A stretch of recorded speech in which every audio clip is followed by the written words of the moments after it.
James. Alex, I want to ask you, what do you think about the way the Prime Minister and the government has been responding to this tidal wave of horrific anti-Semitism, particularly around the way it seems very often the Prime Minister, when he talks about anti-Semitism, he has to caveat it by saying, and all other sorts of forms of discrimination, and the way in which he, unlike other leaders such as Joe Biden even, have come out against the ICC, the criminal court, and its move to arrest Benjamin Netanyahu. Do you think that there's a weakness at the top here that is creating a vacuum where these sorts of things can occur? I think the Prime Minister's response has been inadequate from the beginning. And from my dealings with the Prime Minister over the years, and also with the Foreign Minister and members of the Cabinet, I don't believe that they enjoy seeing this surge in anti-Semitism in our country. I know they're concerned about it. But there's a difference between expressing certain views privately, expressing solidarity with the community, and acting publicly. These are our national leaders. These people have been elected to lead on critical issues. And when we have a crisis of anti-Semitism in this country, where one segment of our population is under threat, their livelihoods, their security, their future in this country, it requires bold, outspoken, determined leadership. We've seen it from the Premier in New South Wales, Chris Minns, who's been exemplary, but at the federal level, whether it be the Education Minister being sluggish, flat-footed and ambivalent when it comes to what's happening on our campuses, the Foreign Minister and the Prime Minister, they haven't done enough. Rita.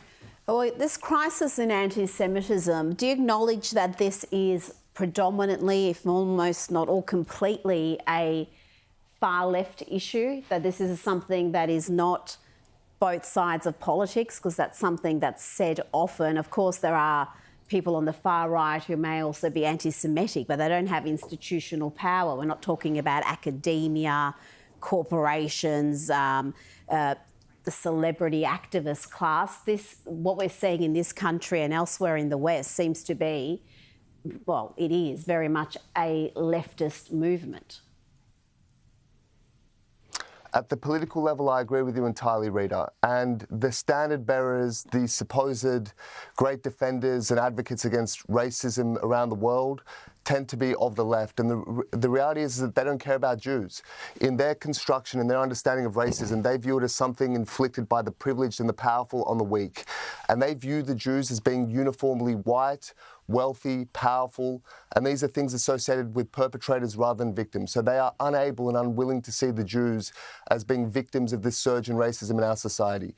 But in terms of, you know, at a grassroots level, the actual perpetrators of anti-Semitism, a lot of it, as we see on the university campuses, is coming from the left, absolutely no doubt. But we're also seeing the far right realise that this is an anti-Semitic moment in the world and in our country, and they're stepping into the breach. There's an opportunity there because there's been that absence of leadership. There has been that failure from the very top to denounce this hatred that is taking control of our society. And every malevolent actor, from religious extremists to the far right to the far left, will therefore embrace this anti-Semitic opportunity. But again, you know, to your question, at a political level, the further left we tend to go, the worse the actions on anti-Semitism have been. The Greens have been shockingly appalling in what they've done. When you see state members of their parliament talking about Jews, they don't even hide it in words about Zionism anymore. They talk openly about Jews and their tentacles reaching in and controlling aspects of society. All of the conspiracy theories, all of the myths that have pervaded for centuries are now common speak for the far left. Jews and money, Jews and power, Zionist lobby, disloyalty, all of these things are now everywhere. And those on the far left, in the human rights community supposedly, who believe that they stand against racism, they need to have a very good look at themselves. But Alex, it's not only the far left, I would argue, it's the broader left in general. We have seen pretty much the Federal Labor Party you mentioned. We've had a group of Jewish women who've come out begging Penny Wong to actually say something about that horrific video of the young Jewish girls. We won't go into it or show it. It's too disturbing. A group of Jewish women in Australia have said, why isn't Penny Wong speaking out about that? We've had the recent vote at the United Nations. We've had activity after activity where Labor seems to kind of be saying, well, you know, we're not 100% behind Israel at all. And I think that gives licence, doesn't it? If you don't have strong leadership at the top of the government, the federal government, that's a licence to people beneath who are anti-Semitic to go, right, I'm going to have my moment now.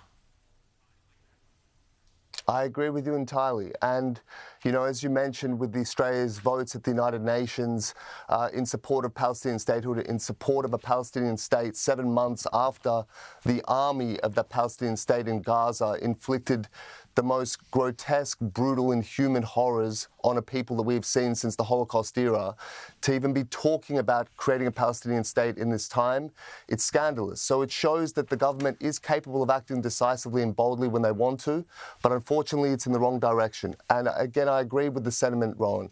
When you have leaders who have influence and power and status, like Penny Wong, not doing enough, being too ambivalent, always seeking to equate Islamophobia with anti-Semitism when the two have nothing to do with each other, it does signal to those throughout civil society and the grassroots that this is okay, that anti-Semitism is a permitted, tolerable form of hatred.